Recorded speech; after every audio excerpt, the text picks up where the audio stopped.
Well, praise the Lord, everybody. God bless you, and hopefully you are doing well, right? We are well on our way into June already. Can you believe it?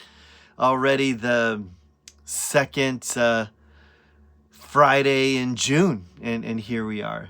I did want to just mention to you that coming up in this following week, I'll actually be leaving for Kenya, and I'll be in Kenya for a good 2 weeks, including the travel.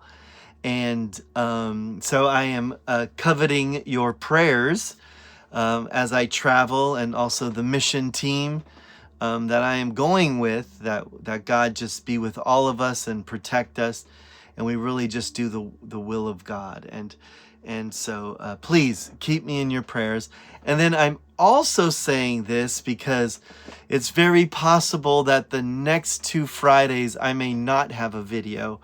I'll try my best when I'm in Africa. Personally, I think that would be really cool if I could upload a video, or maybe I'll just do it when I can, and so it may not be on a Friday. But really, just the mention is that I may not have a Friday video for the next 2 Fridays, but I may have something. So let's just see what the Lord has. But really, I desire your prayers.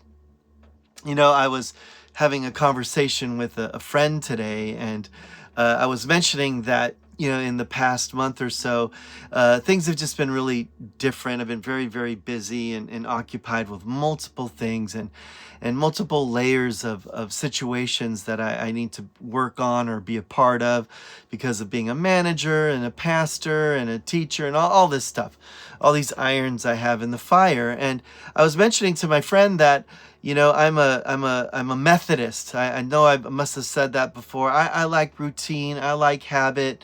I go to the same restaurant. I eat the same food when I go there, because that's why I go to that restaurant. And I like a real simple life. But I've also learned, as I've gotten older, that, change comes, right? And it really is a flow. And, I think we've all met people that just refuse to move when everything is moving, and they just insist on staying in one place. And depending what it is, it could hurt them or make things more difficult, or make them very, very unhappy. And I really have learned to adapt. And I am a water person. I wish I was in the water more than I do as an adult, because I rarely go swimming or in the ocean. But when I was a child, and a good portion of my child and young adulthood, I was in the water. We had access to a pool. As children, we went to Italy for the summer, and we're Sicilian, so we were in the Mediterranean. And I really grew to love the ocean, really love water.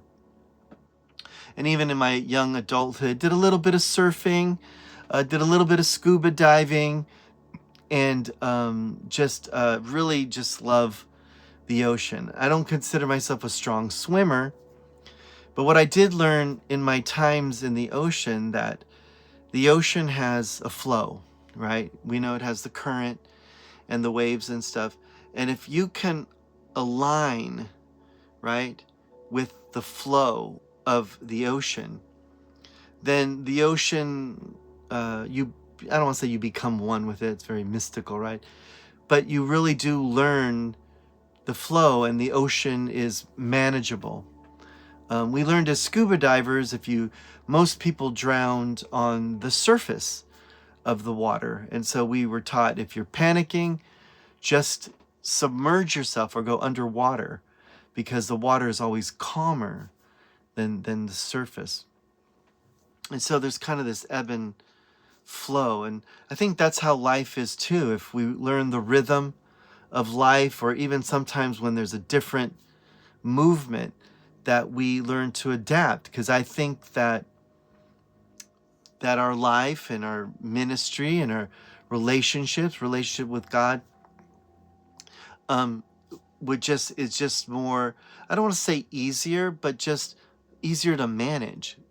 In Ezekiel chapter 36 and verse 27, it says, "And I will put my spirit in you and move you to follow my decrees, and be careful to keep my laws. So here in Ezekiel, though it's clearly for the Hebrews, here he's saying, listen, I put my spirit into you and to move you to flow with his degrees, his laws. I also want to say his will, his desire, the path that he has on, right? Because a lot of times for us in the natural, if we're minding our business, living our lives, and then we become very sick, meeting people in the hospital when I was seeing patients, and that everybody wants to get home. If they want to get back to their life, they want to go back to walking the dog at 6 a.m. all the time, and that's I'm with them.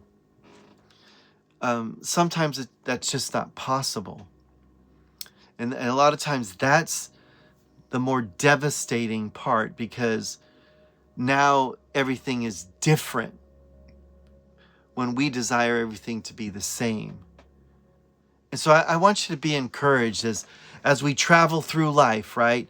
And things may be changing for the good, for the better. We're getting better, we're getting stronger, or maybe we find ourselves in a time of loss or difficulties that we didn't ask for. I'd like to encourage you to maybe just really say, Lord, what's the flow of this? God, what's the new rhythm that you have for my life? And though I might have to mourn, right, my past situation, because it's not going to be the same again, but what do you have in the new rhythm? Because I think that all of us, sincerely want to serve the Lord and do what the Lord has for us, and go in the way that he directs us, and in all of those things. And so, I encourage you to be flexible with the Lord, to be able to adapt, because nothing stays the same. Even if we want it to, it's going to change. The weather's going to be different than yesterday. Eventually, our favorite shoes are going to wear out. Unfortunately, loved ones sometimes leave. And many people get really, really trapped in the illusion that things could go back to normal. But God says nothing about normal.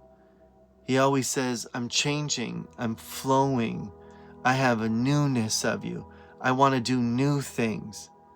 Well, new doesn't come if we constantly are dwelling, on the old.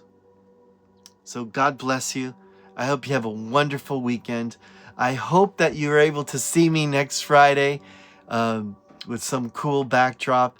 Only the Lord knows. If not, I will see you in several weeks when I come back. So God bless you, and thank you for your prayers in advance.